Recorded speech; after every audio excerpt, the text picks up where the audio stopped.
All right, hey guys, I haven't seen this video online, so I'm gonna show you a couple things here. My main issue, which is I couldn't get anything to work after a couple power outages, had an issue with the turbidity sensor, which I'll talk about.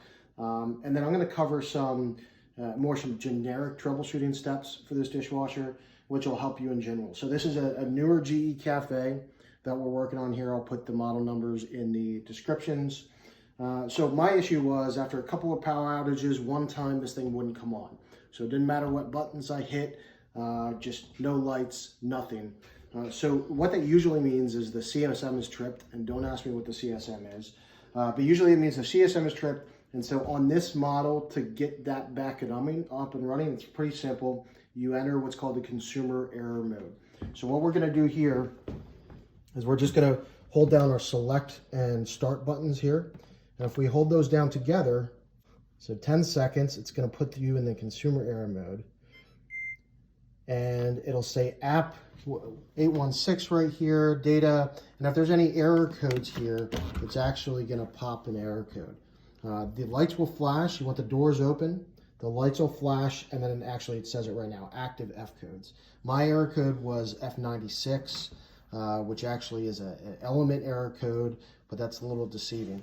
So next what I had to do to actually troubleshoot it, and this is useful for all troubleshooting, is if you actually hold down the select cycle button for 5 seconds, it'll switch into a service mode.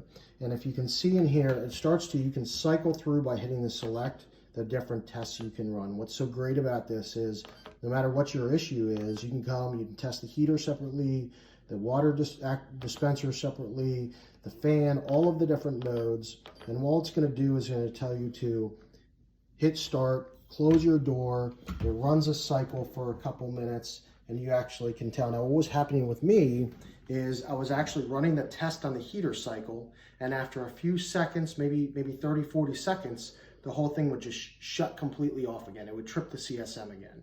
So I knew it had something to do with the heater element. It actually wasn't the heater element itself, it was the turbidity sensor. So I'll touch on that in a little bit. So I mentioned the error code F96, and that has to do with the heater element. Now, of course, one of the natural things, once you pull the dishwasher, and all the safety warnings, make sure you turn your power off, turn your breaker off, etc., etc. You can come back here and you can see the heater elements sticking out here. So you can pull these, attach your own meter. I think it's in the service manual, but it's like 14 to 20 ohms you want to see on your meter. I think mine actually measured at 29, but I'm pretty sure it's still good. So the heating element kind of tested positive, and then I just had to dig. And what I found out, what you'll find a lot is they talk about the flood switch. So on the older models, the flood switch seemed to be a common cause for this error code and for the heating element not working, and a number of other things. And it had to do with a temperature sensor in that flood switch. However, in these newer GE Cafe models, that's not the issue. In fact, the flood switch is very different in these models. So instead, what I found out, and really through trial and error, is it's this turbidity sensor.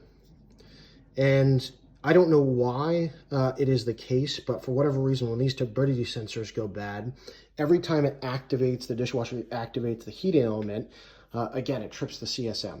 So I'll show you those turbidity sensors, and I'll just mention that the other thing we started to see is the dishwasher cycles got longer and longer and longer. And these turbidity sensors actually check the water, and it detects the amount of particles in the water to see if the water is clean or not. And that's what determines how long your cycles go. So that could be a sign that yours is going bad, or if you have really long cycles, again, could be a sign that this is turbidity sensor is bad. So if you go back here in the bottom, I'm trying to see if I can get you a good angle here.